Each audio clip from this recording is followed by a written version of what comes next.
ආයිබෝන් අදත් ඔයාලා හැමෝම පිළිගන්නවා දැනුමට යමක් YouTube channel එකට.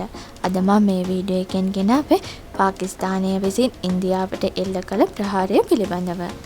පාකිස්තාන ආරක්ෂක අංශ විසින් මැයි 9 වෙනිදා අලුයම යාලිත් චන්දිනගර්හි කුප්චාරා සහ උරිහි දේශ සීමා ආසන්නයේදී ඉන්දියා හමුදාවට වෙඩි තැබීම් ආරම්භ කරලා තියෙනවා. NDTV මාධ්‍ය වාර්තා කරේ මෙම වෙඩි තැබීම් සමග චන්දිගාරහි ජීවත් වන ප්‍රදේශවාසීන්ට අනතුරු ඇඟවීමෙන් නිවේදන නිකුත් කර ඇත්තේ තම නිවෙස් වලින් කිසිම අවස්ථාවක එළියට නොබහින ලෙසට දැනුම් දෙමින් එන බවටයි. චන්දිගාරහි වැසියන්ට ගෘහස්ථව රැඳී සිටින ලෙසට ඉන්දියා ආරක්ෂක අංශ දැනුම් දී තිබෙනවා. සින්දූර් මෙහෙයුම යටතේ ඉන්දියාව පළමුව පහල්ගම්හි සිදු වූ ත්‍රස්ත ප්‍රහාරයට එරෙහිව පාකිස්තානයට එරෙහිව යුද ප්‍රකාශ කරමින් ගුවන් ප්‍රහාර එල්ල කරලා තියෙනවා. නමුත් ඉන්දියා මාධ්‍ය වාර්තා කරන්නේ තම හමුදා පාකිස්තාන හමුදා කඳවුරු වෙත ප්‍රහාර එල්ල නොකළ බවයි.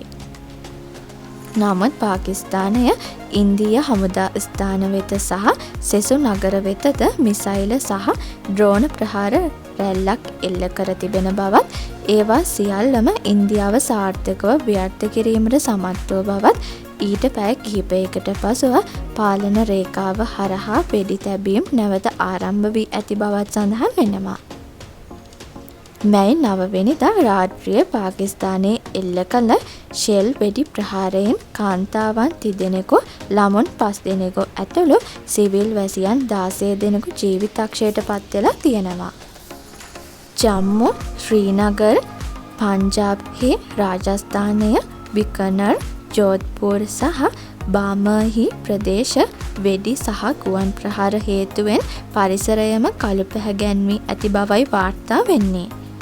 ජම්බු සහ කාශ්මීර මහ ඇමතිවරයා පැවසුවේ මැයි 9 වෙනිදා රාත්‍රියේ පාකිස්තානය විසින් ජම්බු නගරය සහ අනෙකුත් ප්‍රදේශ වෙත එල්ල කරන ලද අසාර්ථක ඩ්‍රෝන ප්‍රහාරයෙන් පසු තත්ත්වය සොයා බැලීමට තමන් අද දිනේදී එහි පැමිණෙන බවයි.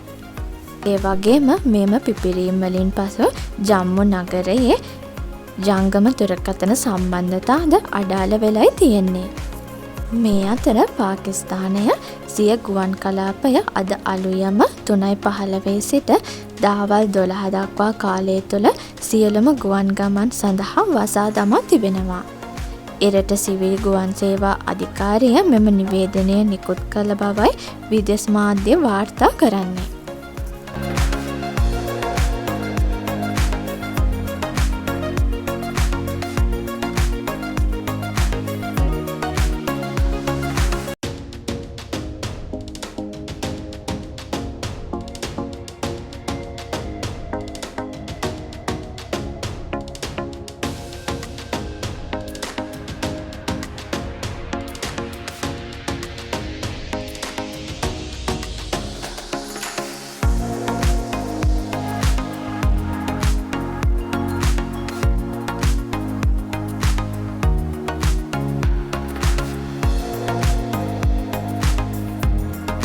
අද වීඩියෝ එක හොඳයි නම් ලයික් එකක් දාලා අපිව සබ්ස්ක්‍රයිබ් කරලා බෙල් අයිකන් එක ක්ලික් කරලා මේ වීඩියෝ එක ඔයාලගේ යාළුවන්ටත් බලන්න ෂෙයා කරන්න කියලා ආදරෙන් ඉල්ලනවා. ඔයාලා හැමෝටම සුබ දවසක්.